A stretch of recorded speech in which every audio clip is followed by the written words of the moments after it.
Il faut mettre les Israéliens face aux images qu'on voit aujourd'hui, par exemple, diffusées de Gaza. Est-ce que ça, c'est pas atroce? Oh my God. Est-ce que c'est pas horrible? It's the first time ever to see this amount of light bombs together. Light bombs are usually, guys, yani besides that, they cause real damage and real burns, and when they just land on anything, on any place. Hey everyone, this is Bissam from Gaza. I am still alive. It's the 12th of September 2025 and the Israeli army is for a month and 4 days now invading and destroying Gaza City. 2 weeks ago, the Israeli army and Israeli ministers announced that they will open the gates of hell on Gaza City residents, and unfortunately they meant by this destroying the buildings and the schools and other displacement centers. During the past 10 days to 2 weeks, the Israeli army destroyed buildings that are over 7 floors. That means about 500 flats, putting all of the people in the street homeless. And then they destroyed about 120 buildings that are average 4 floors, and that's also dozens of thousands of people. More schools and mosques, and about 600 tents are also completely destroyed, of course, besides all the partially damaged homes and residential places. Overall, about 100,000 Palestinians are in the streets and forced to go to the south, where they think, or where the Israelis who keep lying on us since the beginning of the genocide say it is a safe place, or it's gonna be a safe place. Of course, being displaced or fleeing in the most horrific, dire conditions since the beginning of the genocide ever. We've never been through such conditions. This is not all. After invading the Sabra, Zatoun, Tufah neighborhoods, Sheikh Radwan neighborhoods, all these neighborhoods, evacuating them completely, and then coming to the west of Gaza, destroying all of these high buildings and displacing all of these people. About 200,000 people got displaced to the south. But this also means that about 700,000 people are still in Gaza, waiting until this moment for any ceasefire that guarantee they can survive and they can still be in this place in Gaza City. A very important thing you need to know: there's no places, there is no infrastructure, there is no tents, there is nothing in the south. At the beginning, when we were displaced to the south, we were displaced while Rafah was still available, all of Khan Younis, all of Nusayrat, Brej, Maghazi. Now it's only a coastal tiny strip in Khan Younis called Mawasi Khan Younis. For all of these people, it was already crowded before 1 million people were required to evacuate from Gaza City to the south. So overall, there's no space, and there's about 700,000 people still now in Gaza waiting for a ceasefire. And I'm telling you, it's now about 7:30 p.m. It's getting darker, and the streets are crowded because people in Gaza, people in Gaza City, did not flee it, are not willing to flee. They want anything or any solution to happen before they were forced to choose between death and leaving the city. La dernière étape du Tour d'Espagne, c'est du cyclisme, a été définitivement arrêtée à cause de manifestants pro-palestiniens. Les contestataires dénonçaient la participation d'une équipe israélienne. Ils ont empêché les coureurs d'avancer. La police a utilisé du gaz lacrymogène. Il n'y a même pas eu de podium. Avant les incidents, dans l'après-midi, Pedro Sanchez avait dit son admiration pour ces manifestants. Des Palestiniens fuient la ville de Gaza. L'armée israélienne a confirmé le lancement d'une opération terrestre sur place. La défense civile fait état de 31 morts dans l'enclave palestinienne, dont plusieurs à Gazaville. À Genève, une commission d'enquête mandatée par l'ONU a accusé pour la première fois Israël de commettre un génocide, mettant en cause Benyamin Netanyahou et d'autres responsables israéliens. Israël évoque un rapport mensonger. Un génocide est en cours à Gaza et continue de se produire. Et la responsabilité incombe à l'État d'Israël. Nous avons identifié 3 personnes dans ce rapport. Le Premier ministre Netanyahou, l'ancien ministre de la Défense, Gallant, et un autre. Le président d'Israël, dont les déclarations incitant au génocide sont fidèlement consignées.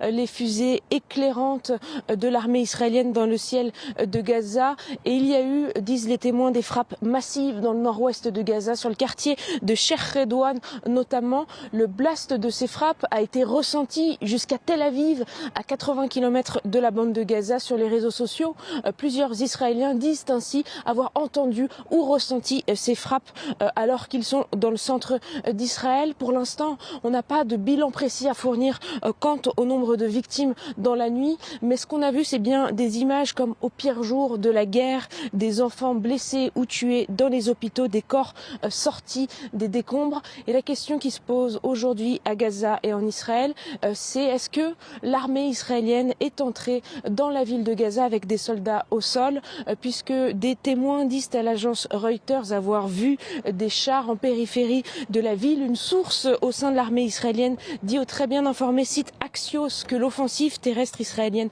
a bien commencé. Ce qui est certain pour l'instant en tout cas, c'est que les chars ne sont pas de façon massive dans la ville, sinon il y aurait des images, il y aurait beaucoup de témoignages, mais potentiellement cela a commencé et sera progressif. Vous l'évoquiez, le ministre de la Défense Israël Katz dit ce matin Gaza brûle, Tsahal frappe d'une main de fer les infrastructures terroristes et les soldats de Tsahal se battent violemment pour créer les conditions nécessaires à la libération des otages et à la défaite du Hamas. Tandis qu'aujourd'hui, le secrétaire d'État américain Marco Rubio quitte le territoire israélien pour se rendre au Qatar. Il a dit au Hamas que le mouvement islamiste avait une fenêtre très courte pour accepter un accord et il espère au Qatar relancer un processus de négociation. La situation humanitaire est très précaire, elle s'aggrave de jour en jour, d'heure en heure. Les habitants de la ville de Gaza étaient appelés à évacuer depuis plusieurs jours. Est-ce qu'ils sont nombreux à avoir fui? L'armée israélienne estime qu'environ 300 000 Palestiniens ont fui la ville de Gaza depuis une semaine environ. Il y a 1 million d'habitants dans la ville. La défense civile de Gaza dit, elle, que ce chiffre est inférieur. Difficile donc de dire avec précision qui est parti et qui est resté. Ce qu'on a vu sur les images, c'est beaucoup de monde sur les routes qui tentent de quitter la ville comme ils le peuvent. Certains en entassant des affaires sur des charrettes tirées par des ânes. Cette nuit, on a aussi vu d'autres images, des images montrant des civils essayant de dormir à même les rues avec des petites couvertures. Ce sont des civils de ce quartier de Sheikh Redouane qui a été largement frappé et qui ont dû fuir leurs habitations en pleine nuit. Ce qui est certain en tout cas, c'est que le désespoir des Palestiniens est littéralement abyssal depuis plusieurs jours. À chaque fois qu'on parvient à joindre des contacts sur place, ils utilisent les mêmes mots, ceux de déplacement forcés, ceux de massacre, ceux de génocide. Le désespoir et l'angoisse pour eux sont infinis. Ils sont aussi persuadés que s'ils quittent Gaza City, eh bien ils ne reviendront pas, puisque depuis plusieurs jours, l'armée israélienne vise massivement les grands immeubles, les tours d'habitation pour les détruire totalement. Et les Palestiniens savent que cette stratégie a été expérimentée à Rafah et à Khan Younes depuis le début de l'année, qu'il ne reste presque plus rien des villes de Rafah et Khan Younes. Ils craignent que le même sort advienne à Gaza City et donc s'ils quittent la ville, s'ils suivent les Malgré les demandes de l'ONU de, je cite, mettre fin au carnage, l'armée israélienne a lancé une nouvelle offensive terrestre dans la ville de Gaza ce matin. L'objectif affiché reste la libération des otages et la défaite du Hamas selon le ministre israélien de la Défense. Les précisions d'Alexandre Lay.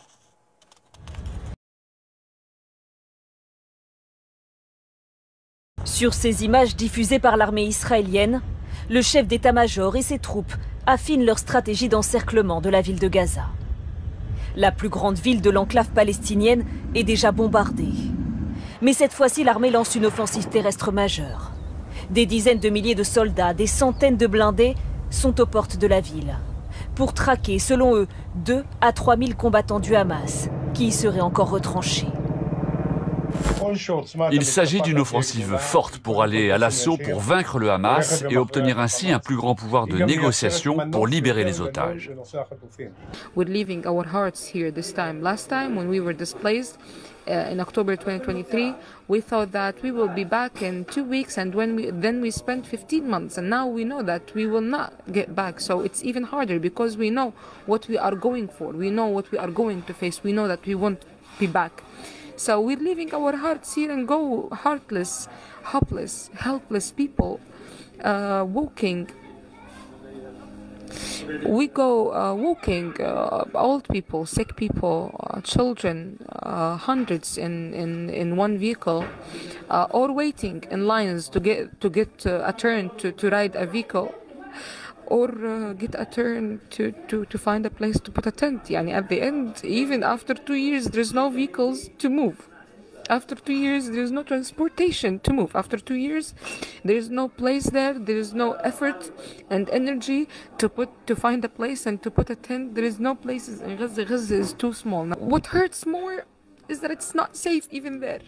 What hurts more is that no one is going to a known destination. You know, there's no destination. Everything is unknown. Everything is like not safe. I just want to say that we've tried. And whenever we leave Gaza City, it means that all of our trials failed. And for me personally, it doesn't mean anything anymore for me if I left. It doesn't matter. Nothing matters. I'm without a home forever, for the rest of my life.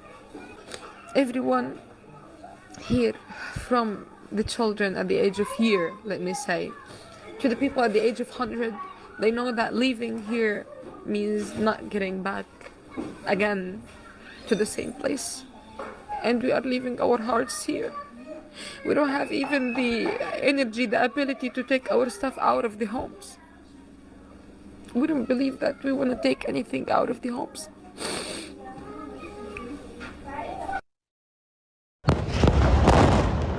Toute la nuit, l'aviation israélienne a frappé massivement des quartiers entiers de la ville de Gaza.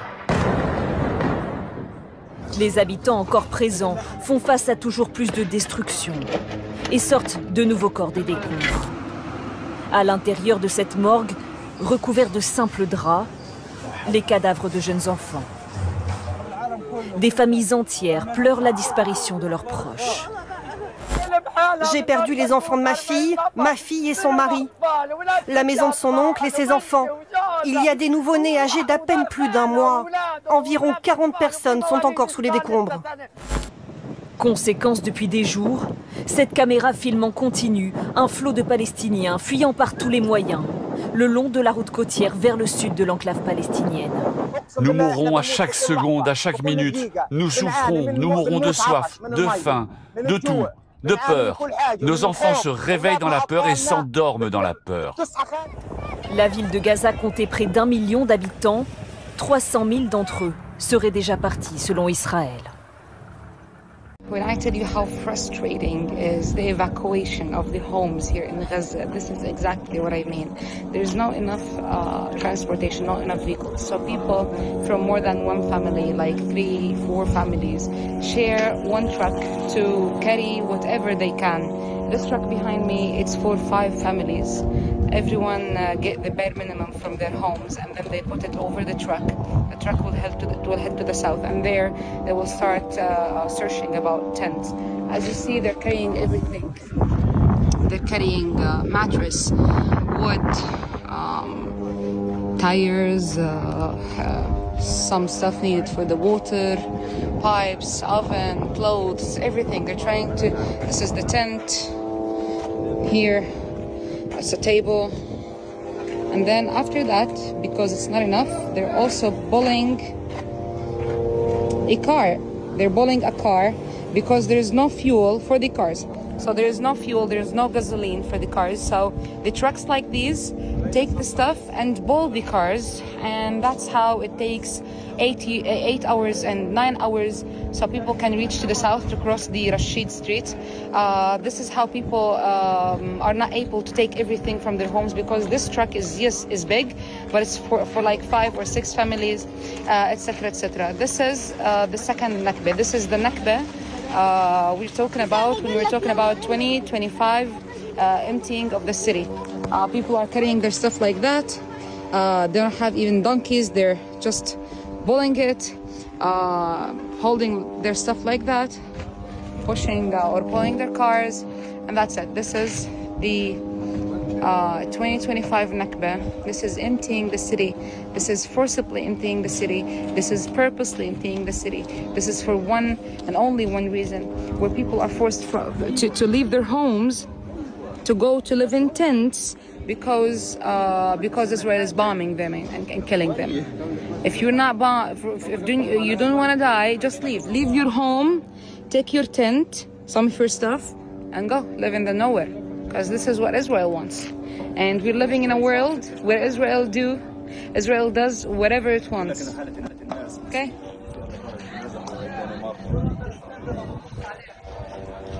Si Israël vous tient en cœur, j'ai l'impression qu'il faut pas exclure les Israéliens, cette impunité ou exclure les Israéliens d'un jugement moral des bases, je pense que c'est la pire chose qu'on peut faire à ces pays. Il faut mettre les Israéliens face aux images qu'on voit aujourd'hui, par exemple, diffusées de Gaza. Est-ce que ça, c'est pas atroce? Est-ce que c'est pas horrible? Comment des Israéliens seront capables de se regarder dans les miroirs? Comment les sont-ils? Et leurs enfants? Est-ce que vous ne voyez pas que c'est une tâche morale d'une taille de l'océan?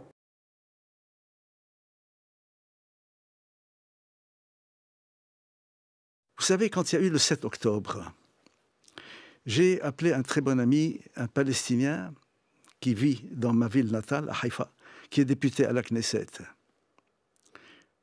Je l'ai appelé juste pour voir un peu les réactions. Qu'est-ce qu'il n'a pas arrêté de me répéter? Une phrase, il était bouleversé. C'était ça. C'est pas nous, ça. Nous, c'est pas ça. Vous voyez, donc, si vous lui demandez, c'est qui vous? Il vous dira, ce que je vous dis, c'est pas nous, ça. Donc, et d'ailleurs, on a été nombreux, je n'ai pas été le seul, à dire c'est un crime de guerre, tout de suite. Occupation insupportable, bien non, c'est un crime de guerre. Mais on ne résout pas un crime de guerre en commettant 10 ou 12 par jour pendant 2 ans. C'est ce qui est en train de se passer. Et vous avez parlé de la surface de Gaza. Il faut que les auditeurs réalisent, 360 km², c'est 36 par 10. C'est minuscule. Où que vous frappez, vous touchez et vous tuez. Quand on sait maintenant, d'après des études d'instituts tout à fait sérieux, que Gaza a déjà reçu 4 fois le tonnage d'explosifs de Hiroshima, vous imaginez les dégâts. D'ailleurs, on le voit aux images, dans la destruction, etc. Vous tuez à tous les coups. Et avec cela, et malgré ces peines, ils ont joué la famine, ils ont joué les meurtres d'enfants. Il n'y a pas les vengeances contre la population civile.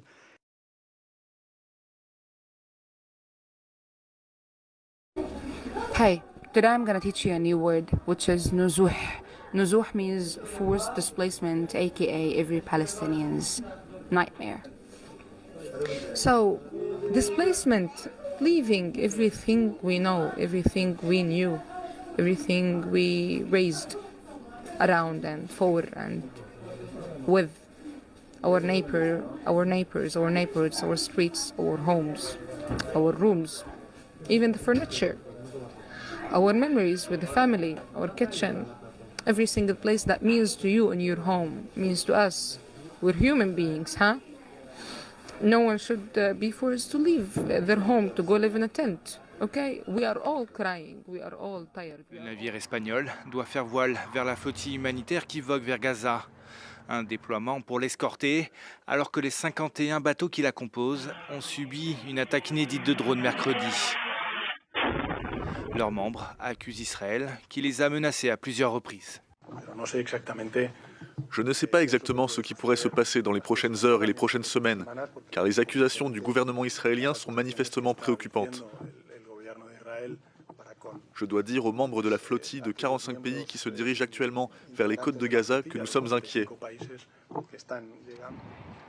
Parmi les bateaux touchés, un navire italien, ce qui a poussé Rome à envoyer une frégate pour protéger ses ressortissants présents à bord. Et ce, malgré les critiques de Giorgia Meloni sur les intentions de la flottille. Israël n'a pas répondu aux accusations, mais les autorités se montrent intransigeantes. La marine est bien préparée à défendre les frontières de l'État d'Israël en mer, comme nous le faisons sur terre et dans les airs.